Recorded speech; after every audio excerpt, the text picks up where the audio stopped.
It's here, it's here, it's here. This is the spalted hackberry that I found. Actually, there's still some there down the hill there. Right there on the ground. And in that shed, I have 2 more logs that are spalted. But I cut 3 of them up, and this is what I got out of it. And I sent it out and I had it stabilized. Excuse me. This is 19 pieces of stabilized spalted hackberry. And some of these are really beautiful, like that. That's going to be a nice knife handle. And this, let me make sure there's no, make sure you can look at this. Hold on one second. Yeah. So, that's what he charged me for 19 pieces of wood. $90. He gave me a heck of a good, and I think the reason he cut me so much slack is because I've sent, all this came from him. Same person. Spalted, not spalted, stabilized walnut, and some of it's burl and some of it is just really, really pretty. That's going to be a nice handle there. And I've got a couple more pieces in here that are spectacular. So I am good for handle wood for a little while. I forget what this is. I forget what that is. Golly, I wish I'll have to go back and look on my records. And this is who it is right here. River Ridge Products. They're in Ladysmith, Wisconsin. That's their website. River Ridge Products. They sell wood, they sell pen blanks, and they stabilize wood for people. So I told myself I was going to mention them because it's a fairly quick turnaround. I mean, you have to understand that they don't do a batch, just a small batch. I hear my wife yelling. I don't know if she's yelling for a dog or yelling for me. Anyway, they wait till they get enough to justify doing it. You know, I think they do a minimum of 30 pounds at a time or something like that. They'll also dye. And, where is that dye? Yeah, I have a couple of dyed pieces up here. And the reason I'm keeping them clamped is because out here, you know, in my shop, the humidity level goes up and down and up and down. And these things tend to warp when they're cut thin. These don't. But those do. But that's dyed green walnut. And I can't wait to give that a try. So, okay. I've got all these knives I'm working on. That's what those look like now. Now I put my blue dye on these and I lay out my pinholes, and then I lay out my grind line where I want the bevel to stop, and then I mark my center on the blade, and I'm going to do all of these. I'm going to get all the pinholes drilled, and then I'm going to mark the centers of all the edges of my blades, and then I'm going to scribe where I want the grind lines to end up. Okay, back to work. Okay, here is all the stuff I use to mark my pins and mark the centers. First, I'll show you how I mark my pins.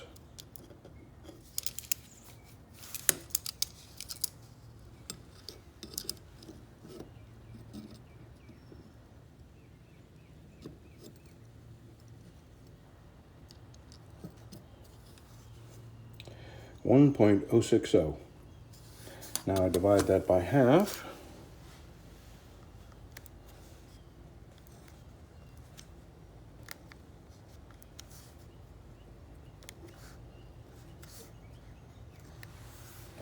.053.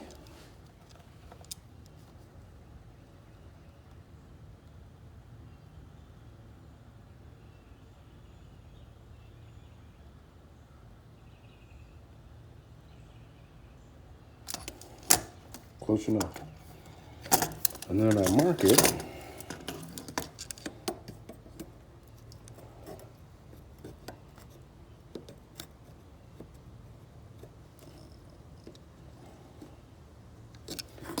And then I take my punch and I punch the center.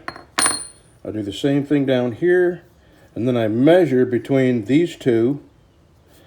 So my middle one is, you know, dead center between these two. So let me get that much done. Okay, I've measured between this hole and come up with my center line here. Now I'm going to measure and put my pin right in the center there. There we go. Let's go drill it out.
Sorry for all the movement.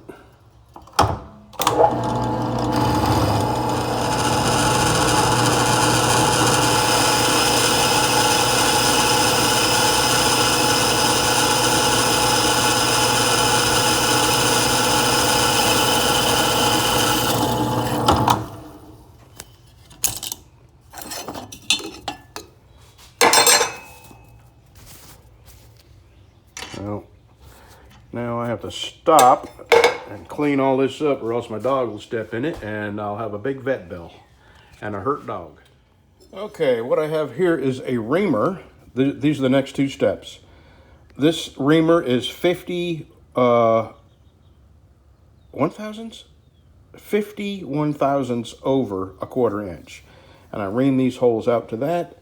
And then I take my chamfering bit and I chamfer the holes front and back, and I'll need both hands to do that. There we go. And chamfering does two things. It removes the burr that may be around the edge, and it gives the epoxy a little place to seat and just grab on a little more on both sides. You know, when you put your handles on and you slide your pins through, it just gives the epoxy a little more to bite onto. Okay, let's see, what's next? Scribe my center line, scribe my grind lines, and I do both of that with this here. Okay, I've got it all laid out. There is my plunge line, there is my grind line, there is my center line where the edge is going to meet on each side. And these grind lines are really, they're estimates. And what I do is